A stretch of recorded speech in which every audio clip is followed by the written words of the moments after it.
Les voitures dites vertes, un désastre pour le désert dans la relève et la peste.fr du 6 mars 2020. Le désert de sel Atacama, dans le nord du Chili, est le plus vieux désert du monde. Il recèle les plus anciennes météorites, certaines âgées de plus de 2 millions d'années.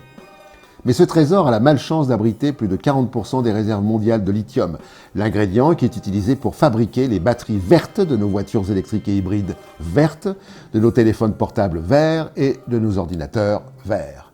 Pour extraire vertement le lithium, il faut évaporer l'eau où il est contenu. Les mines assèchent donc le désert. Ce sont déjà 430 milliards de litres d'eau qui ont ainsi été évaporés.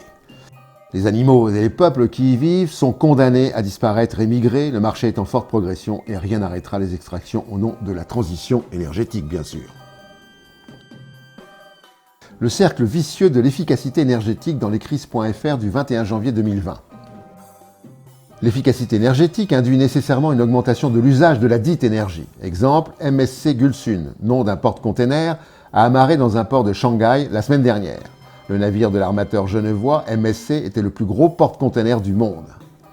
400 mètres de long, soit 4 terrains de football, et 60 mètres de large, il peut transporter 23 756 conteneurs, soit 223 millions de bananes, 86 millions de paires de chaussures, 8,35 millions de fours à micro-ondes, 2,94 millions de machines à laver ou 47 512 voitures. Il est turiféraire du transport maritime de se féliciter en arguant que les économies d'échelle et la technologie font que par gargaison, jamais un bateau n'a été aussi respectueux de l'environnement. On vit une époque formidable. Pollution de l'air, les particules fines et l'ozone tueraient plus que le sida ou le tabagisme. Selon une étude publiée ce mardi dans la revue scientifique Cardiovascular Research, en 2015, les particules fines et l'ozone ont tué 8,8 millions de personnes dans le monde. Thomas Munsell, co-auteur de l'étude, déclare que 2/3 des morts prématurées sont attribuables à la pollution de l'air, principalement du fait des carburants fossiles. La pollution de l'air tue plus que le sida, les guerres ou les maladies épidémiques. Et Thomas Munsell d'ajouter, étant donné que l'impact de la pollution atmosphérique sur la santé publique est plus important que prévu, nous pensons que ces résultats démontrent qu'il existe une pandémie de la pollution de l'air. Et pourtant, on s'entend souvent dire, quand nous dénonçons fortement la pollution, que nous ne manquons pas d'air. 7,6 milliards sur le globe aujourd'hui, 9,5 milliards en 2050. Est-ce un problème dans futurascience.com? Première question. Quid des ressources en eau? L'eau étant un bien rare d'une part, et ce bien commun a été pour une part détourné par des multinationales, il est probable que la rareté de l'eau soit l'objet de conflits. C'est déjà le cas au Proche-Orient.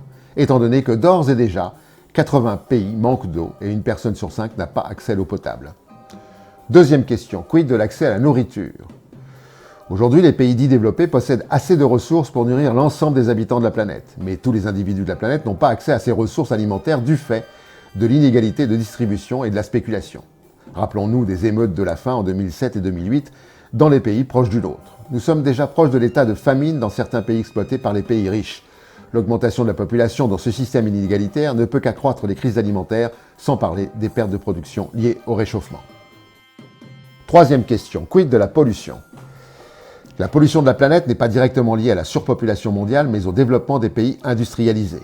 Un Américain pollue ainsi 91 fois plus qu'un habitant du Bangladesh. Mais si la croissance des pays dits émergents poursuit son ascension et si les pays développés ne restreignent pas la pollution qu'ils engendrent, l'augmentation de la population mondiale sera un facteur aggravant. En d'autres termes, ce ne sont pas les 9 milliards d'habitants de la planète qui sont le problème, mais le modèle de développement économique. Le lion ne sera bientôt plus que roi des souvenirs dans nationalgeographic.fr.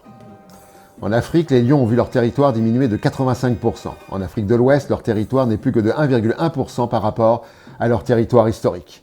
Les 21 zones protégées sont laissées à l'abandon. En cause, les éleveurs qui les abattent pour protéger leur bétail, l'extinction des cultures qui éradiquent les proies des lions, la médecine chinoise qui utilise les supposées vertus des os des lions. Les dernières études indiquent que d'ici 2035, la moitié de la population actuelle de lions aura disparu et il n'en restera environ que 10 000 à l'état sauvage. Les lions d'Afrique suivent le calvaire de leurs cousins asiatiques, qui n'étaient déjà plus que 350 individus en 2014. Et pour finir, la connerie de la semaine. À la prochaine fois.